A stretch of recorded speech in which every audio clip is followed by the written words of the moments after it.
Good afternoon, everyone. Tristram Morgan from 365 Solutions Group, beaming to you from my backyard on a Sunday afternoon that's pretty sweltering here in Brisbane. So you'll have to excuse, please, background noises, car backfiring, dogs in the background, birds tweeting, kids running around perhaps, but I've tried to mitigate that. But yeah, so I'm proving, I guess, that I can really work from home in very much the same way as I would work from the office.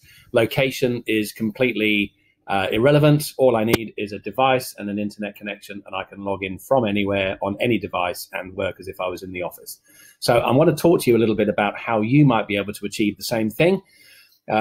Particularly now that we're facing this remote working reality for the foreseeable future.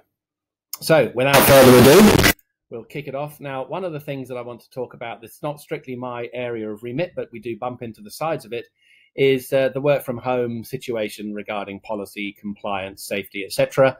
It's in the rush to get back to working from home as opposed to the office.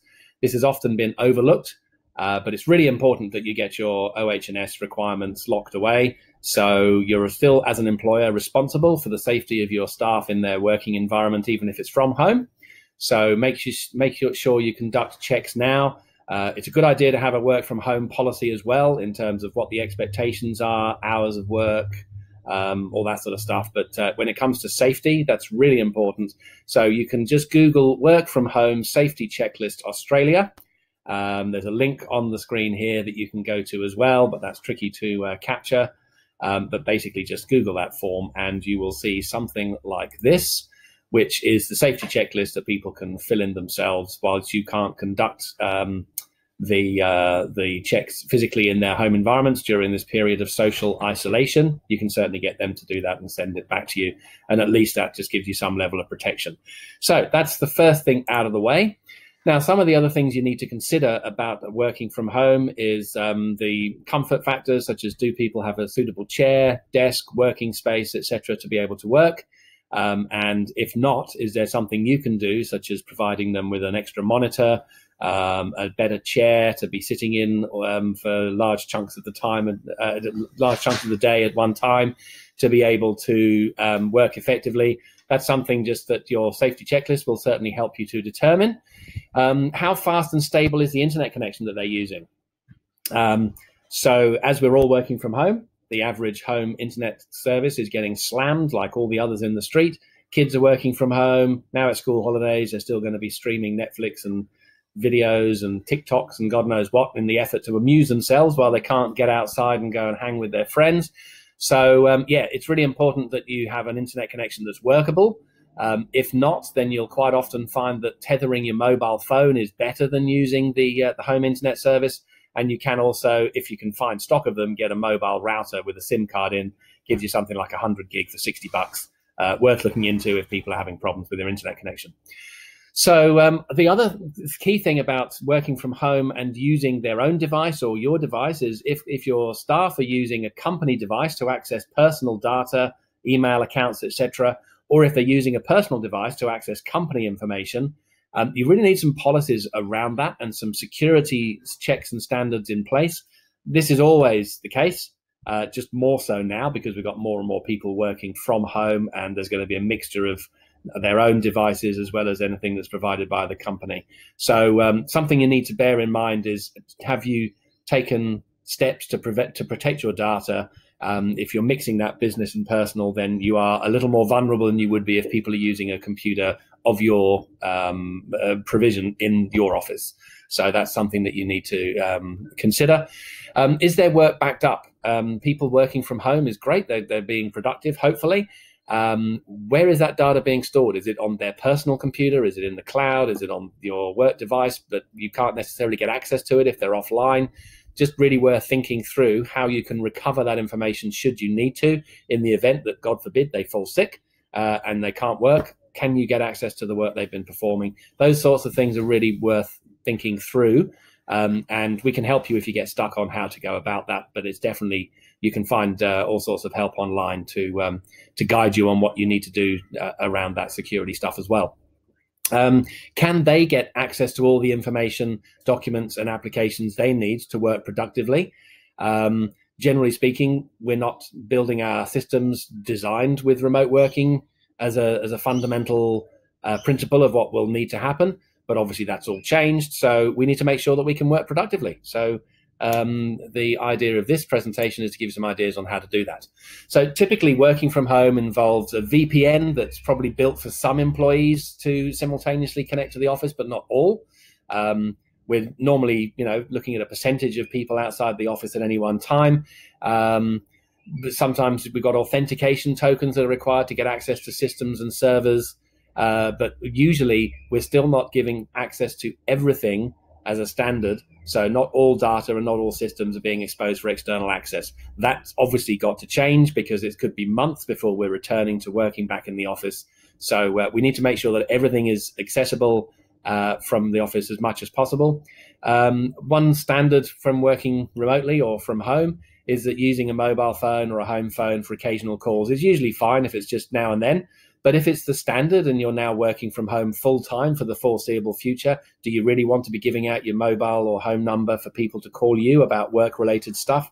It's not so much about the claiming of expenses, which can be dealt with. It's more about revealing your own number and sort of, not being able to stay off the grid, as it were, during personal hours. So that's something to consider as well. Often working from home, good enough is considered to be good enough. In other words, if you can get access to stuff and you can do the essentials, then that's okay. But that's obviously not okay on an ongoing basis. And because remote working is the new normal, we need to make sure that everyone is fully functional. So here is where Office 365 steps in. Now, we're Office 365 specialists. What we do is help people to make the most of their investment in Microsoft products, particularly Office 365, Microsoft 365 and Dynamics 365. There are alternatives out there, and you can certainly find other tools that will help you work remotely. The beauty of Office 365 is it is a complete ecosystem, which is unlike any other. When I talk about Office 365, most people immediately assume I'm looking at Word, Excel, PowerPoint, and OneDrive, and perhaps Outlook, and if they're very adventurous, SharePoint, and they kind of look at me quizzically like, how can you run projects with Word and Excel? But really what we're talking about is the 30 applications that make up the Office 365 suite, as well as the Compliance Center, as well as the Admin Center. There's so much stuff in here to help you work properly. So let's just have a quick look at the ecosystem. So sorry about the birds in the background. As explained, this is my home office. It's worse inside with kids, so just we'll work with it as best we can. I hope you can still hear me okay. So disparate systems like Google Docs, which includes, Google Hangouts and all the other tools that Google provide, it gets you part of the way there, and it's a fairly good match for Office Desktop in terms of Word, Excel, PowerPoint, OneDrive, etc.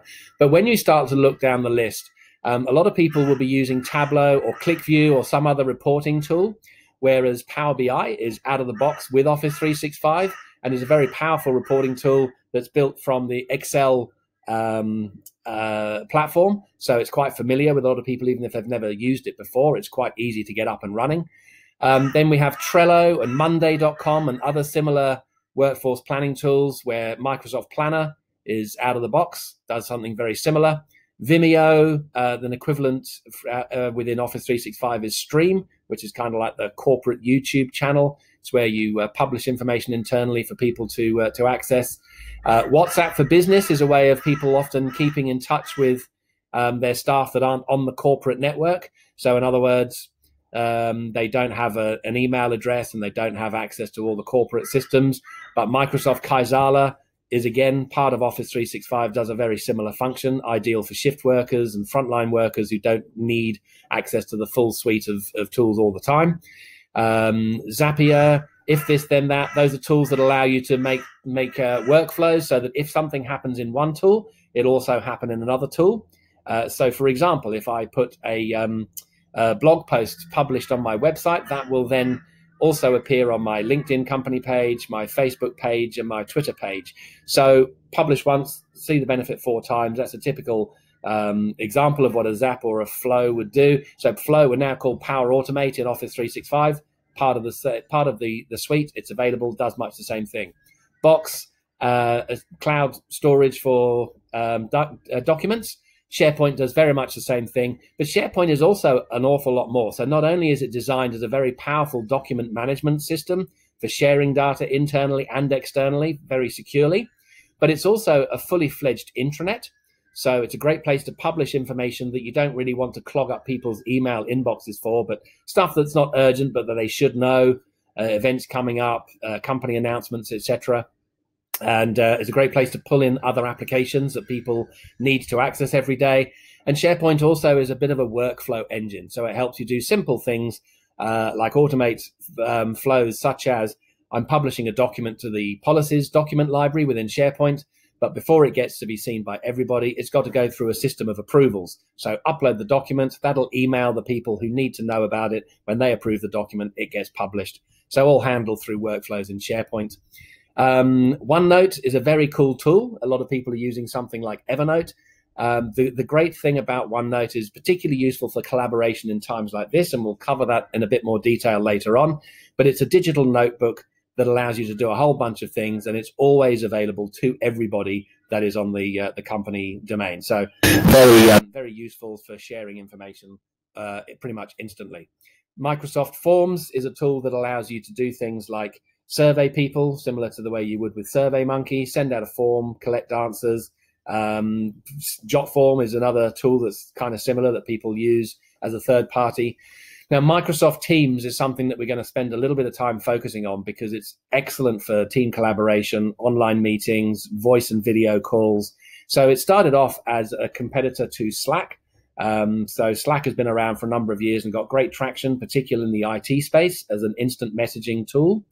Microsoft Teams has tackled that really head on and does much of the same stuff, but it's also replaced Skype for Business in the full communication tool for online meetings, video conferences, call recording, the whole suite, which we'll come to later. Then we have Sway, which is a very cool presentation tool. eMaze is an equivalent, does some fantastic things. Sway's out of the box, very easy to use, put together presentations very quickly. Again, just comes with the license. OneDrive for Business is a great example of where people don't need Dropbox as an external tool, but they're often using Dropbox with Office 365. They just don't understand that OneDrive for Business does all the same things. And then Calendly is a tool that a lot of people use to publish their calendar to individuals outside the organization who can then book time with them. Microsoft Bookings does the same thing. It's part of Office 365. So the point of this is that you've got all these tools in one place. It's a fully integrated subscription for all of these tools, as opposed to having all these disparate systems. Now, not everyone's going to have the full suite, so the approximation of $180 is not going to apply to most people, but it's certainly going to be likely more than the $17 that you're paying for all of those features and functions through Office 365. Just as importantly, you've only got one login for Office 365, and every login you have is a point of vulnerability when it comes to cybersecurity. It's another chance for someone to capture your details and be able to hack their way into your ecosystem. So having one subscription is a huge advantage. It certainly saves money. It's also more secure. And just to expand on that, if you're in the not-for-profit space, and a lot of our customers are in the not-for-profit space, and it's also a sector that's under immense pressure as all the donations have dropped off a cliff recently. So you can get access to all of these tools for as little as $4.10 per month for a business premium license. You can actually do even better with an E1 license, which is free of charge for not-for-profits. Again, we can give you more details if you're interested in that. But the bottom line is it's great value. It's one single subscription for all of this functionality and allows you to keep going. So there are three pillars really to the Office 365 offering, particularly the three pillars that we focus on. So the first of those is security. Now, cybersecurity is more important than ever now as we're opening up systems to allow people to work remotely. It's always important, but most people have not really rated it as importantly as they should up until recently. So now it's very, very important that you get yourself secure, protect your data whilst making people enabled and empowered to work effectively remotely. So there's a big piece of work that we can help you with in terms of security, but you can do a lot of it yourselves, and we'll come to that again in another slide very shortly. Automation is the second pillar, and that's really about the stuff that I was talking about before, making something happen in one place when you get a trigger from another. So it's a system of triggers and actions, and I've got a bit of a case study to show you about that, to demonstrate the power of it in terms of making you work more effectively and efficiently.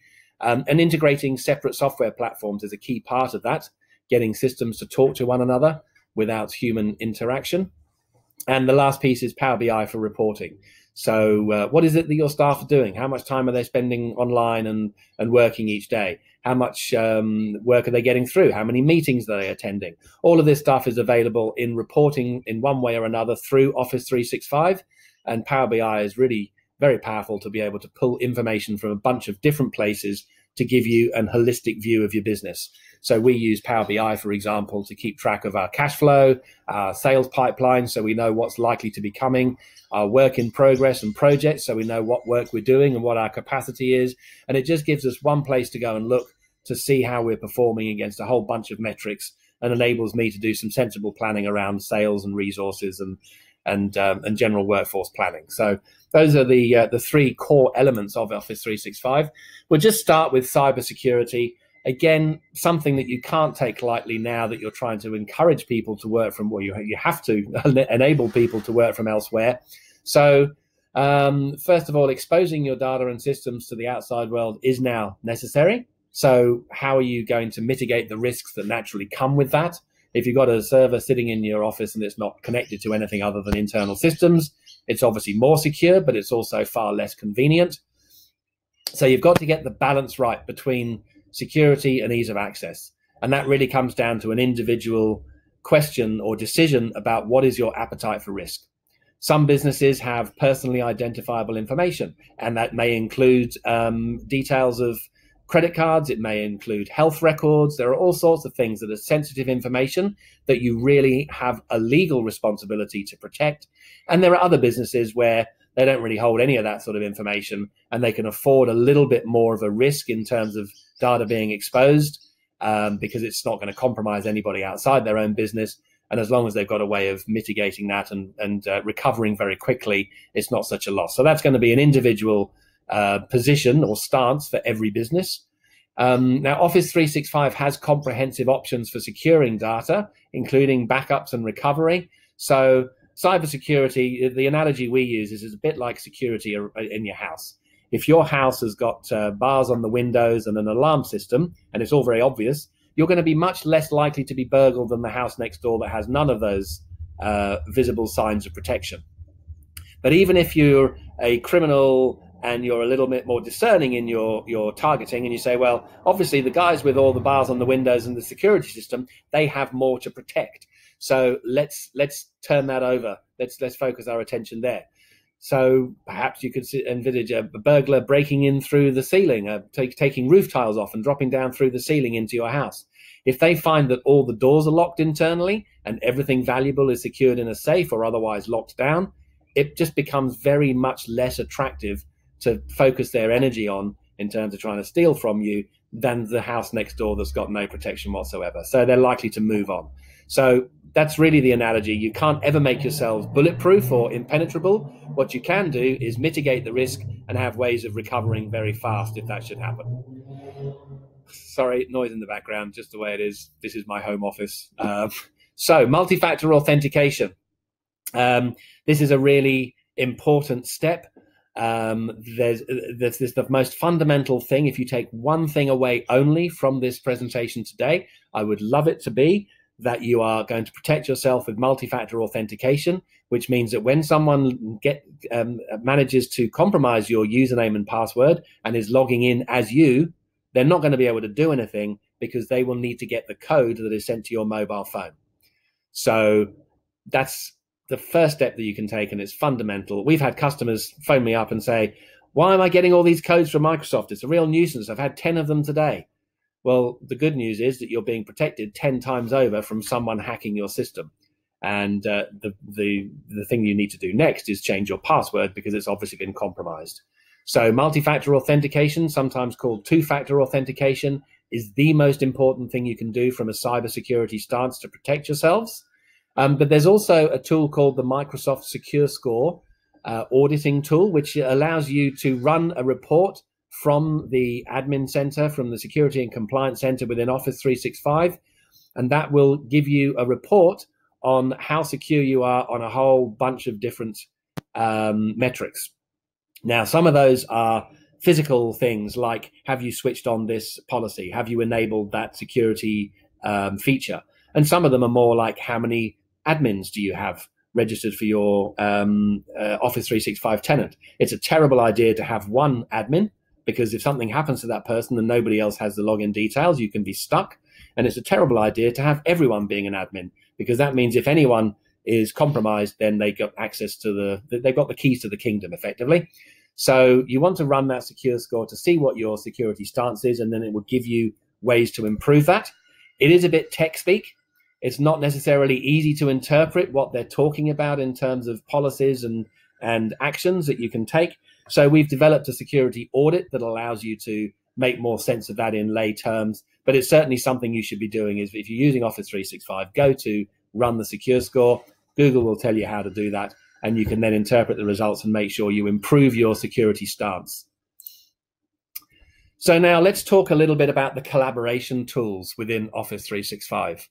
So Microsoft Teams is a fantastic tool that allows you to not only show content to other people through online meetings by screen sharing. It's also a means by which you can do some basic troubleshooting by allowing someone to show you what the issues are that they're having. But it's for online meetings, video conferencing, obviously. You can record those sessions. You can blur the background. So I could blur the background now so you wouldn't see the fan spinning above my head. But there are all sorts of little features there to get the most out of the online meetings tool, which has now gone through the roof in terms of usage. It's got a perpetual chat feature. So unlike a tool like Zoom, for example, where you can all log in, and Zoom probably has a couple of advantages over Teams from a feature perspective. Excuse me. One of the things that Zoom does is when you finish the meeting, it's over, it's done, the session's finished. Whereas with Teams, if you invite people into the team, then they can actually continue to chat after the meeting has ended by going back to that team session. So that's an extra feature that means it's not just about online meetings. It really is a better collaboration tool. It allows you to share documents through the portal of Teams. It allows you to run projects. There are so many things that Teams can do that are beyond a straight video conferencing tool like Zoom, or a straight instant messaging tool and chat tool like Slack. So Microsoft Teams is something that is becoming more and more important for customers of ours. And there is actually a trial for Microsoft Teams that's available now, and there are details to come later in this presentation about how you can get on that. So Microsoft are offering a free trial for Microsoft Teams and the E1 license. So E being Enterprise, Office 365 Enterprise 1 license, which means that you can trial this free of charge for 6 months. Hopefully by then we'll be back to working as normal. If you wish to drop the tool, you can, but I'm fairly sure that once you start using it thoroughly, you'll really want to keep it, because it is a fantastic way to stay in touch. A simple way that we use it, for example, in my business is it is a perpetual chat tool, so we can all at any time reach out to each other. But we've gone one small step further, and every day we all log into Teams so that we can all see, we join a Teams meeting for the whole day, and we drop in and out of it as we have to go and attend other meetings. But it means at any one time we can just message people to say, hey, could I just borrow you when you've got a spare moment, just like swiveling your chair around in the office and talking to one of your colleagues. So that just helps us to all see what everyone else is doing, what their status is, as in whether they're free or busy according to the calendar that they're showing. So, for example, if I'm in a meeting, my calendar shows I'm in a meeting, it will show me as unavailable within Teams. So it's a great way for us to stay in touch with each other, feel a little bit more like we can see what everyone else is doing. But yeah, Teams is a brilliant tool, and we have some resources to help you get started with Teams or to make the most of Teams online meetings, which are available from our website, and we'll come back to that at the end.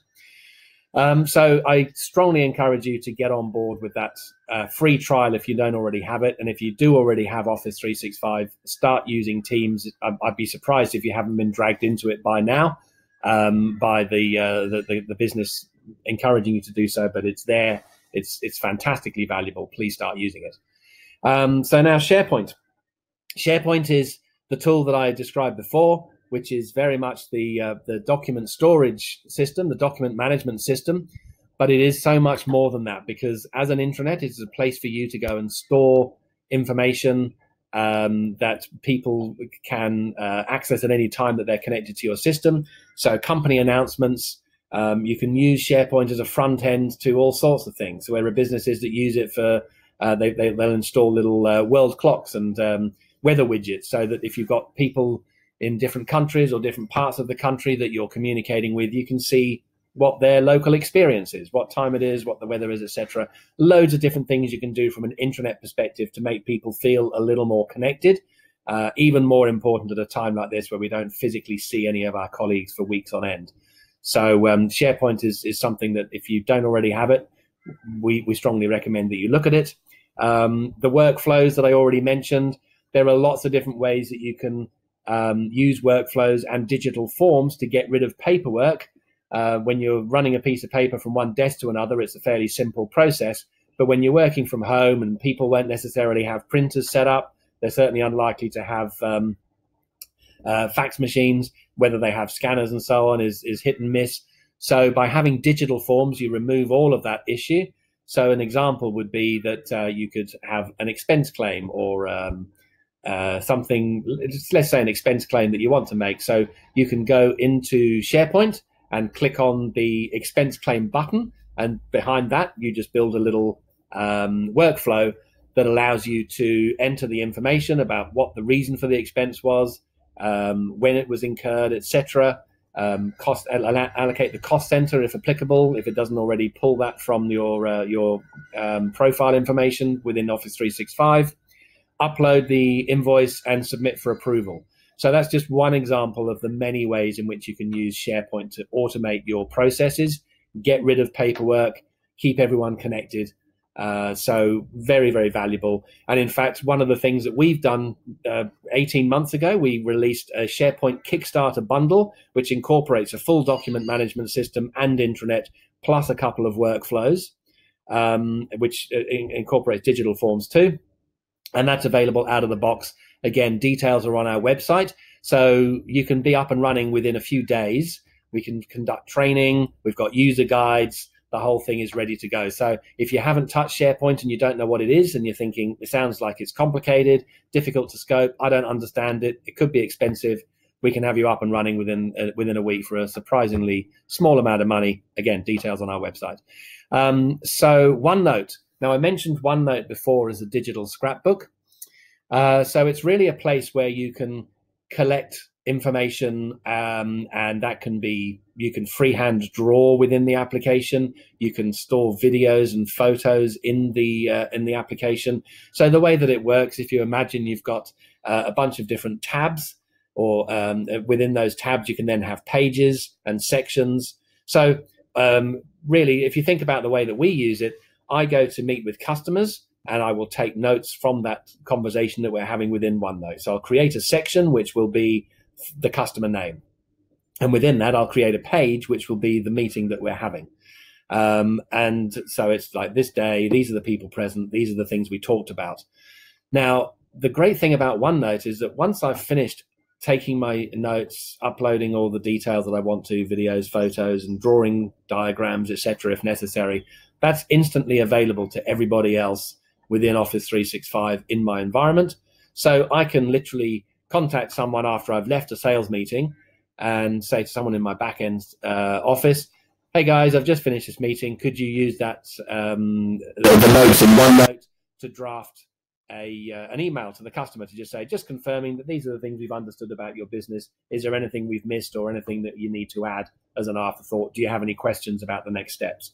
So as soon as I finish typing, it's available to the next person. So a really powerful way of connecting and collaborating at a time like this. So OneNote, if you're not already using it, get on board. It's huge in education. It's got so many different applications. And again, we could have a 4-hour webinar on that alone, but really very helpful for staying in touch and swapping notes. Now, excuse me, I'll just take a quick sip of water.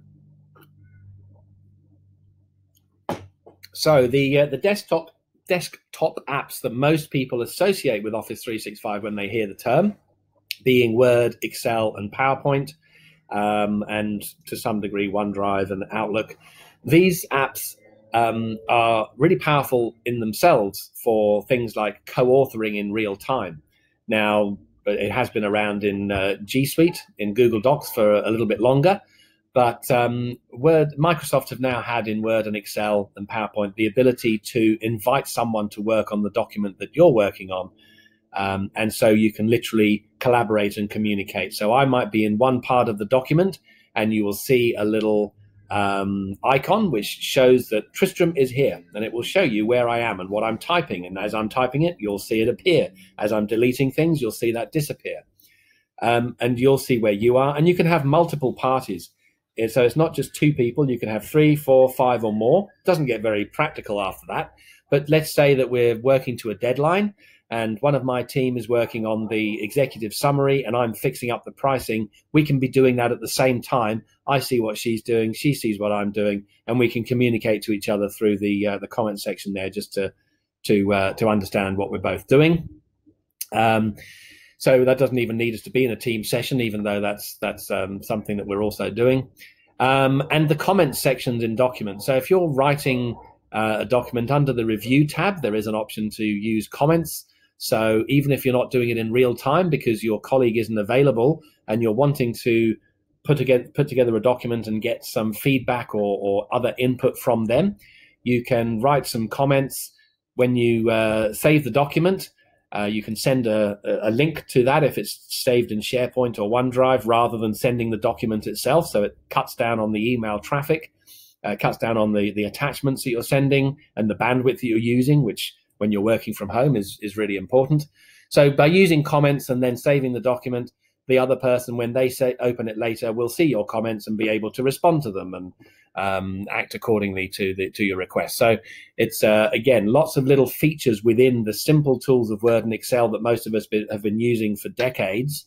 There are lots of little things that you can do that will improve the way that you work that you may not be aware of. So if you need any help determining what those features are and how they could help you, then certainly Google will tell you. YouTube is a great source for seeing how these things work in action. And if you still need help, then certainly please reach out to us and we'll do our best to help you. The other thing about the desktop apps, I keep tripping over that, is there are mobile versions for your phone or tablet for all the Office 365 apps. So not just Word and Excel and PowerPoint, but also Power BI, also SharePoint, OneDrive, OneNote. There are so many different apps that you can download from the App Store for your particular device. So Microsoft have had a mantra for some time now of cloud first, mobile first. In other words, get everything off servers and into the cloud. So in other words, Office 365 or Azure, which is their data center, and make it mobile friendly. So this has been what they've been working on for a long time now. And at a time like this, it's become really more relevant than ever. And we're going to see a huge spike in the uptake of a lot of these tools that have been underutilized for a long time. Okay, so whoops, I just clicked a little too fast there. So what I wanted to talk to you about was a customer story of digital transformation. So a lot of people think that Office 365 is just those tools, as I said before, Word and Excel. But now that you've seen there are a lot of other tools, it's not just about the fact that there are lots of different applications within Office 365 that can help you to be more effective. This is a case study about a customer called Volunteer Marine Rescue Brisbane. Now, they had a fairly typical environment where there were lots of different systems and applications that they accessed, none of which really talked to each other. So they would have to go into various systems and access them separately. And what we've done by implementing SharePoint Online in place of their old Access database is we've connected that in a meaningful way to all their other systems, which means that it's more accessible. It means that it's very secure, and it's also a really automated environment. And I'll just show you in a bit more detail what that actually envisages.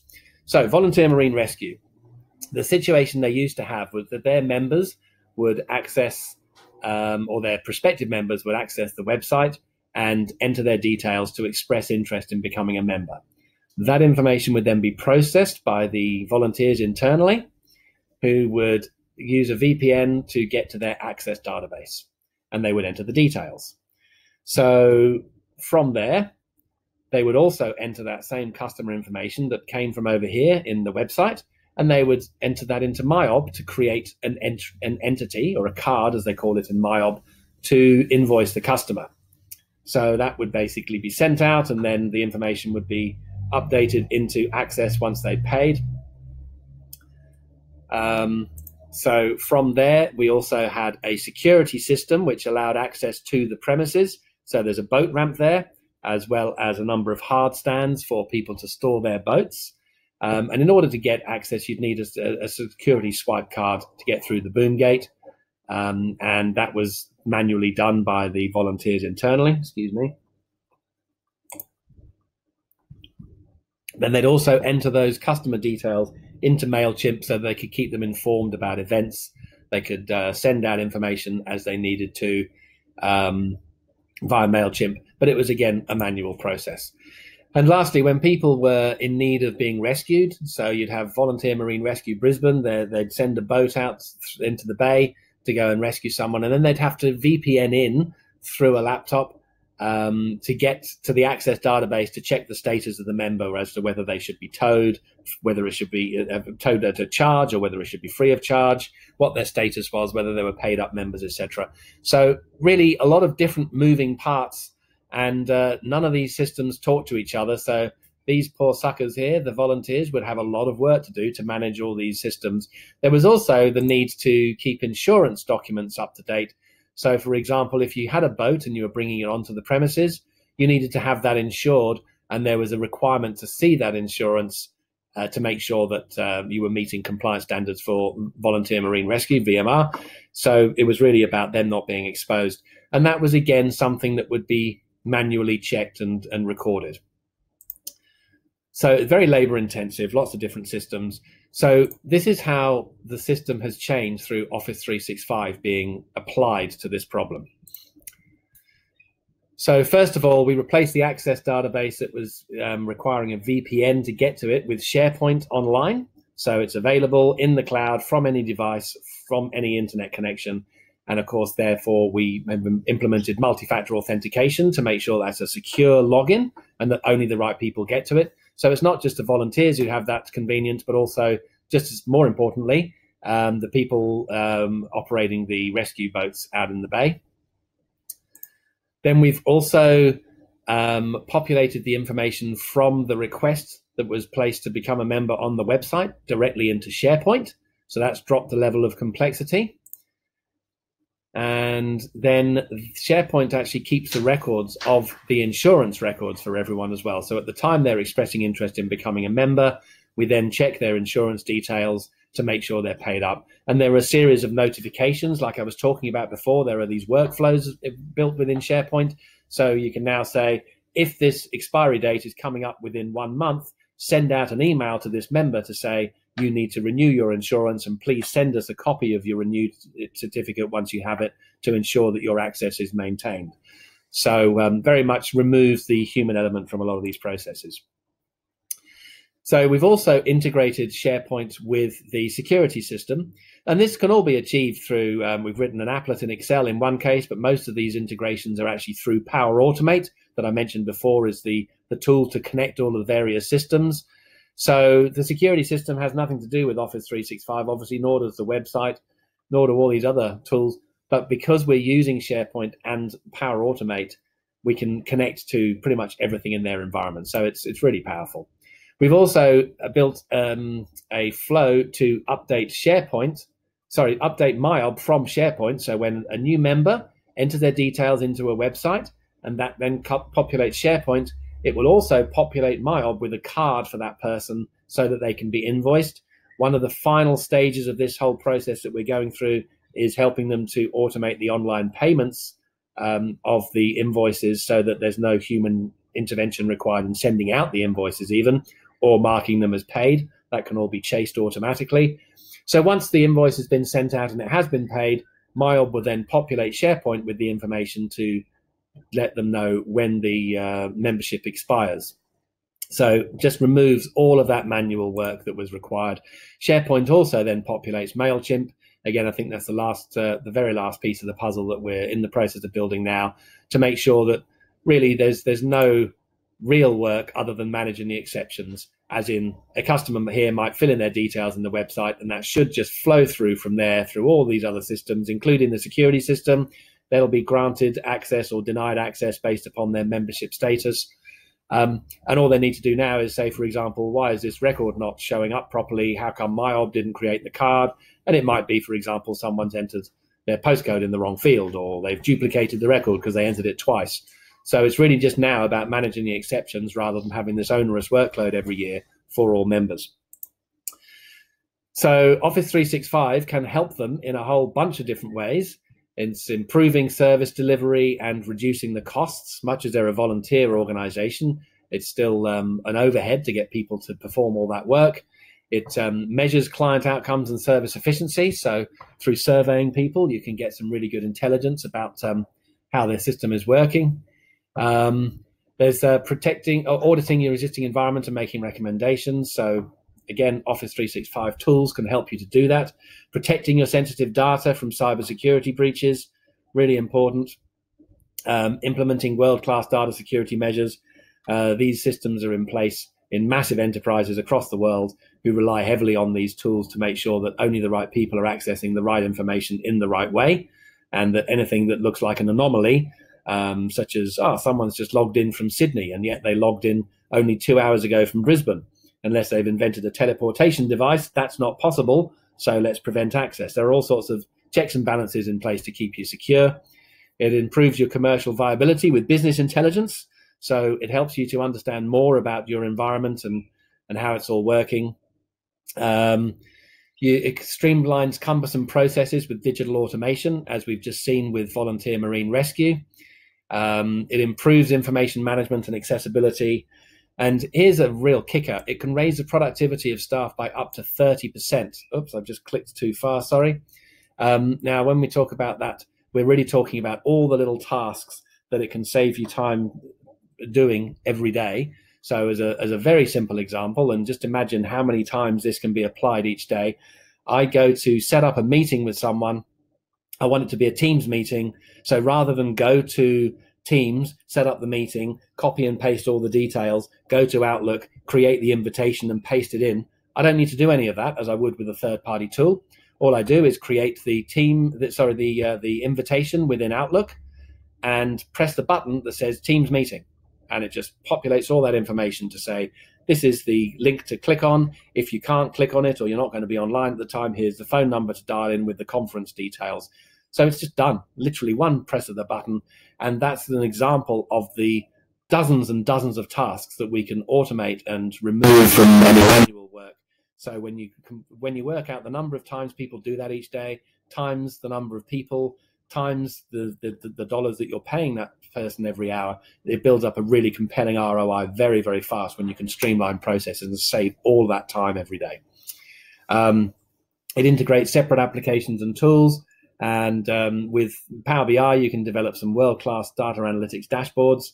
Might sound a little bit over the top, but trust me, when you get real visibility of how your business is performing in real time, it makes it so much easier to drive efficiencies and to make things more manageable, more accurate in terms of your decision making. Yeah, so Office 365 is just a complete tool. Now, the reason I'm sort of just a little confused here is because I've obviously hidden a slide accidentally, which was after Volunteer Marine Rescue's case study. What I wanted to also let you know about was that has reduced their workload by roughly 3 hours per member per year. Now, that doesn't sound like an awful lot until you work out they've got 1,000 members. And when you look at 3 hours per member times 1,000, that's 3,000 hours. That's actually 1.5 full-time equivalent positions that they have saved in time that needed to be spent chasing people up for invoices, setting them up in systems, sending out letters of welcome or thank you for renewing your membership. So it's a massive saving. So, you know, let's call it $100,000 as a 1.5 full-time equivalents, which is a fairly conservative estimate. They've also retrieved about $25,000 worth of extra revenue which wasn't being captured through the sheer manual process, missing bits and pieces here and there. Human error. None of us are robots, none of us are machines, so this does creep in. But so straight away, they've saved $25,000. Now, to give you an idea of the total spend, it's taken us about 3 years to deliver this whole project with them, and it's probably cost about $40,000 to $45,000 to do everything end to end. So there's a massive, massive ROI on the money that we're saving them every year, just in the missed subscriptions, let alone the time that they're now saving in running their processes every year. So anyway, just moving on. Sorry for the little glitch there, but I did put this together earlier today, trying to retrieve some of my Sunday for some family time. So please forgive that. Now, I just wanted to run through very quickly the ways in which Microsoft Office 365 helps your business. So first of all, it's about access anywhere. So I can work from your device, in your house, with your internet connection, just as effectively as I can from mine. I don't store documents on my local drive. I store everything in OneDrive or SharePoint, so it's always there. If I lose my device, it's of real no consequence, because I can just go and get another device, boot it up, connect to the internet, log in, and I've got access to everything that I would normally be using. So it's massively valuable in terms of being able to work from any device at any time. Don't store documents locally, get them into the cloud. That's my hot tip for the day. You really can get so much value from just being able to work from anywhere as if you're in the office. Protect your business against online threats. So we've talked a little bit about SecureScore, but multi-factor authentication is the most important thing I can recommend that you do. Switch it on, get yourself protected. So then we've got Green and Smart IT. That's a nice benefit that you're working everything in the data centers. You're running less power by having your own servers and equipment on site.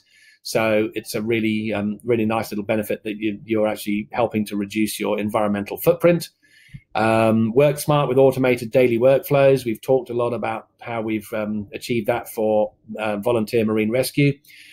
Solve document version control. This is a huge one for a lot of businesses where previously it's a question of a document's been updated, but which is the latest version, where is it stored? That's a particular problem if you've got a storage system that involves multiple places where a document could live. So in our world, for example, we produce work orders and proposals and invoices, project plans, a bunch of different documents for a customer and for a project. We also work with different technologies. So it could be SharePoint, it could be Dynamics CRM, it could be Power Automate, it could be Power BI, it could be a combination of all of those things. And we also have customers, and some of those customers are introduced to us by referral partners. So then we have a logical issue if we were using a traditional folder structure of where do I store that document? Do I store it under customers? Do I store it under SharePoint? Do I store it under proposals if it's a proposal for a particular customer for SharePoint? What if it's for SharePoint and CRM? Do I store it under both SharePoint and CRM? So you can see very easily how a lot of people have become confused about which is the most up-to-date version of a document if you're storing it in multiple places. By using SharePoint and metadata, instead you can upload a document to almost anywhere that you can imagine, and it still can be findable by tagging it with the metadata to say, okay, what kind of document is it? Well, it's a work order. All right, and which customer is it for? Well, it's for this customer. Was it introduced by a referral partner? If so, you can tag that as well. What technology is it? Well, it's SharePoint, and it's also CRM, and it's also Power Automate.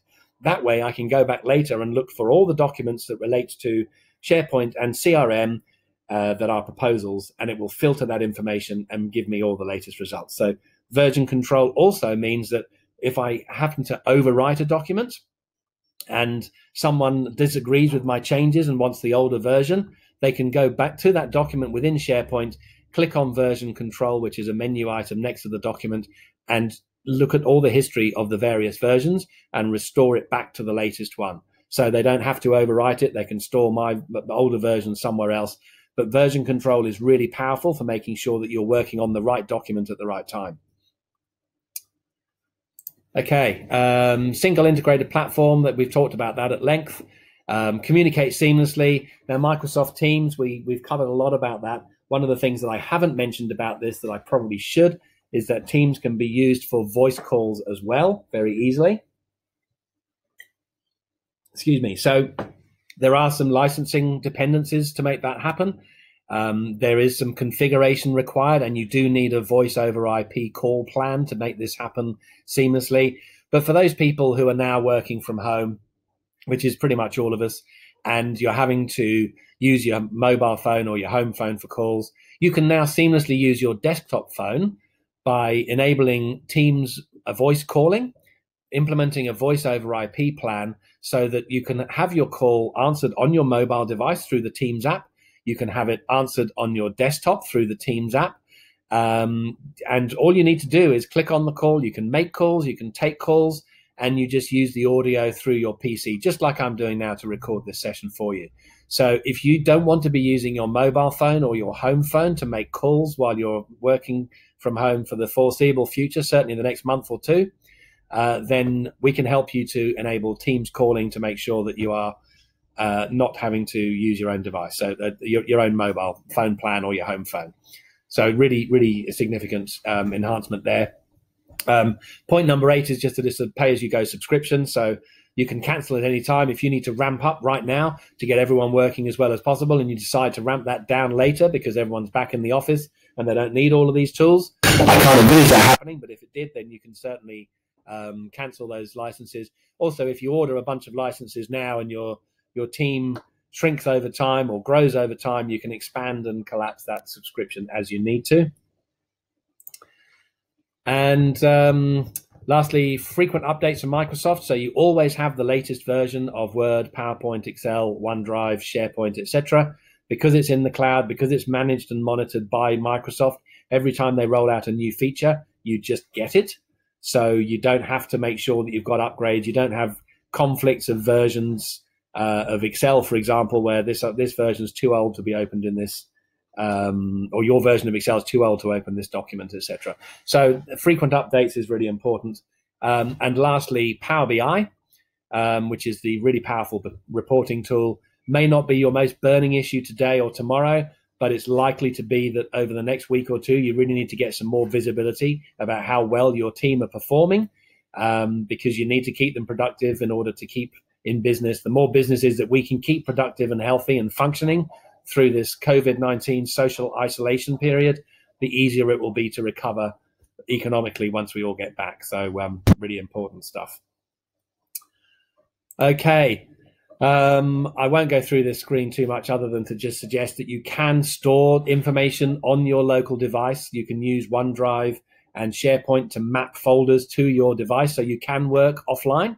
So if your internet connection goes down or it's just being hammered by, kids in your house or everyone else in the street, you can still function offline.